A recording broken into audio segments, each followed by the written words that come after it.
So how do you get a construction loan? How do you get a construction loan?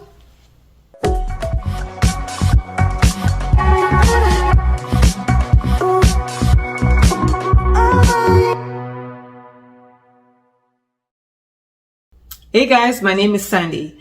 I'm a licensed realtor here in the Central Florida area and also a licensed lender. Today I want to do a video for you on how to get a construction loan. What is a construction loan? What does that even mean?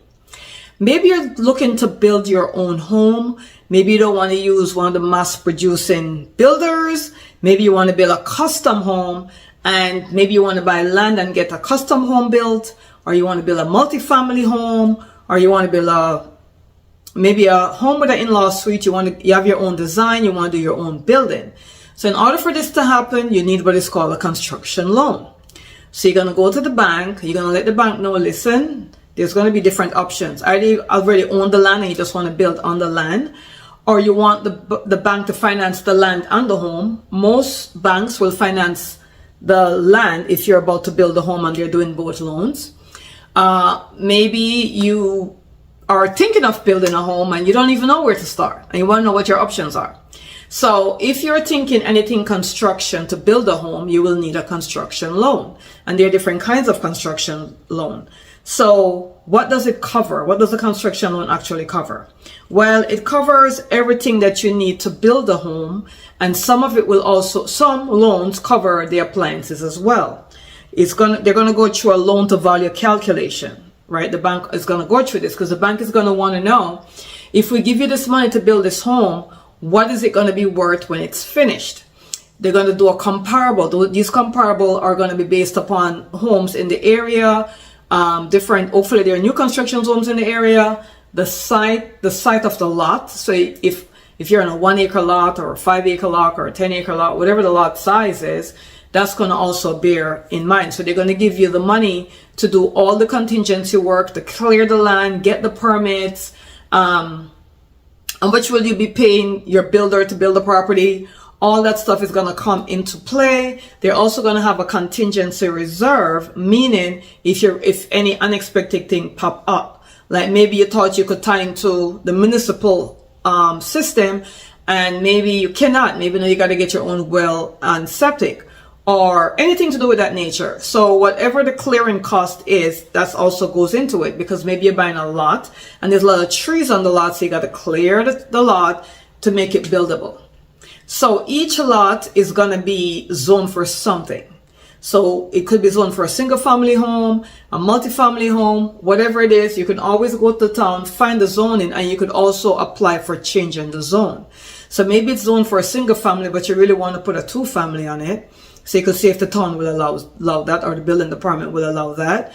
Maybe you want to build a home with an in-law suite. That's allowed. That's still considered a single family home, so that would be allowed. Maybe it's zoned for a 2-family, but you want to build a 4-family home in it.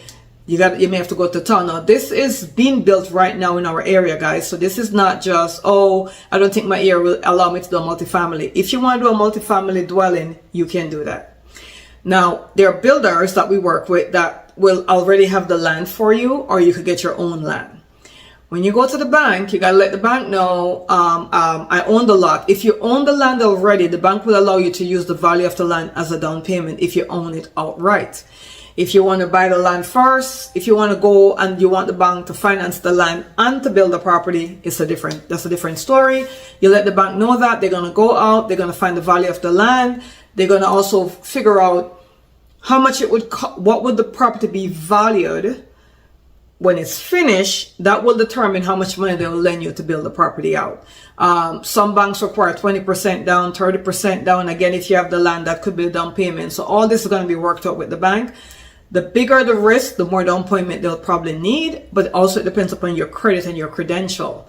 And maybe you're selling a home to build a custom home, so you may have more money to put down as well. So all those things go into play.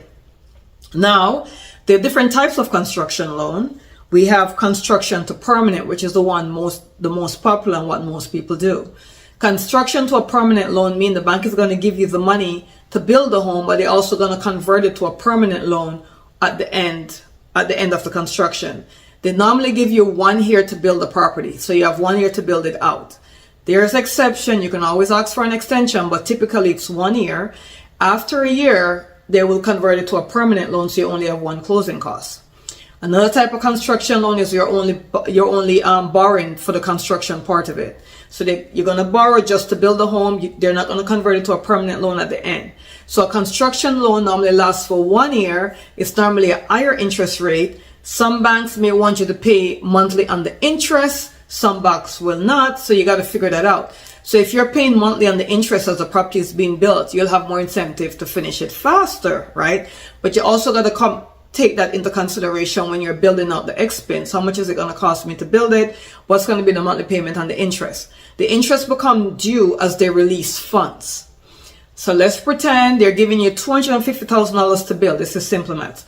$250,000 to build. They probably release the first $20,000. You're going to pay interest on that $20,000. The following, and they release it by the completion of things. So the first thing is to clear the land and get it prepped to build, right? That may be the first thing you do. That may be $20,000. They'll release that. Once that's done, they're going to come inspect it. They release that. That's done. You're going to have interest on the $20,000. Maybe the next month, they're going to release $30,000 to start to create the foundation. So they fill out the foundation, all that great stuff. That's done. They release $30,000. Now you're going to pay interest on $50,000 because $50,000 is released. So each month as the funds are released, your monthly payment is going to fluctuate because the more money they release, the more money you're going to be paying on the interest. At the end of the year, they're going to close out the loan. So at the end of the year, you would need to have finished the home so you could either refinance or sell it to pay the bank back. Most builders do construction only loans because they're only doing the construction. Once it's done, they are going to sell the property and pay off the bank. And they're going to have more leeway based upon how many loans they're borrowing. Now, in the case of you're only borrowing one loan. So if you know that's something you're going to build and live in, you may want to do construction to permanent. That way you only have one closing cost. Because if you do only construction, at the end of the construction, you got to get another loan. That's going to be another closing cost. So construction to permanent, that's why it's so popular, because there's only one loan, one closing cost. At the end of the year, hopefully the home is built. You get a certificate of occupancy, then it's converted to a permanent loan. Those permanent loans are normally 15 to 30 years, just like a regular home loan. Then we also have another construction loan that's called owner-builder construction loan, meaning the builder is the owner, right? So those are normally construction loan for the builder, who is the owner, to build out the home, and then they could then convert it back to permanent, or they could just sell it. So owner-builder is a construction-only loan. The builder is the owner. They get the loan, they're building the home themselves. It's going to be the same sequence of events. The construction loan going to last for about a year. After a year, they're going to convert to permanent, or they might sell it. We don't know. Now, we do have a builder in our community that works with us that does single family home with in-law suite, 2-family, 3-family, or 4-family, as long as the land is zoned for that. They offer their own land, so you could get their land and build on it, or you could buy your own land and have them build on that land. Now, obviously, the more you are in the city, the more expensive the land is going to be. The more rural you go, the further out you go, the less expensive it will be. But this is definitely a way to build new construction and rent out to tenants, right? So it's a 4-family rental tenants, or you could build and do your own Airbnb. Maybe you build 4 units as a 4-family. It's still considered residential, especially if you're living, it's still residential, and it's especially better if you're living in one, because you could buy it as an owner occupied. And that's always the best way to go if you want to do investments. If you're going down the investment road and you want to know how many units can I buy it and it's still considered to be residential, it would be up to 4 units.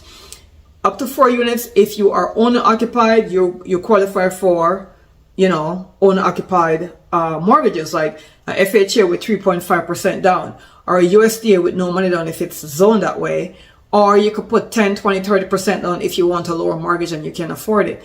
But remember, 4 units or less is still considered residential. It gets into commercial when you have 5 units or more.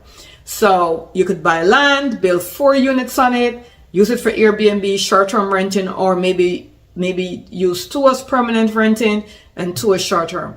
But what I'll tell you is, when you have monthly tenants mixed up with short-term renting tenants, there's always conflicts. Tenants don't care. Maybe you have you rent out 2 to a regular tenant with a 1-year lease, and then you have 2 for short term.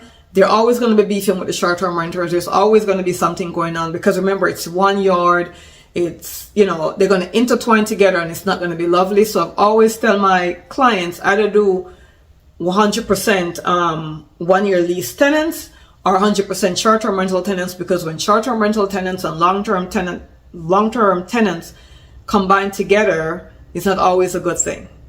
Or you could probably rent out the 2 end units and then do short-term with the 2 middle ones, and make sure they have their own driveway and there's no grievance or anything like that, because there's always an issue. Short-term vacationing, you know, they want to play music. Long-term has to go to work the next day. They're not trying to hear the music. So these are things to keep in mind when you want to do a mixture of tenants.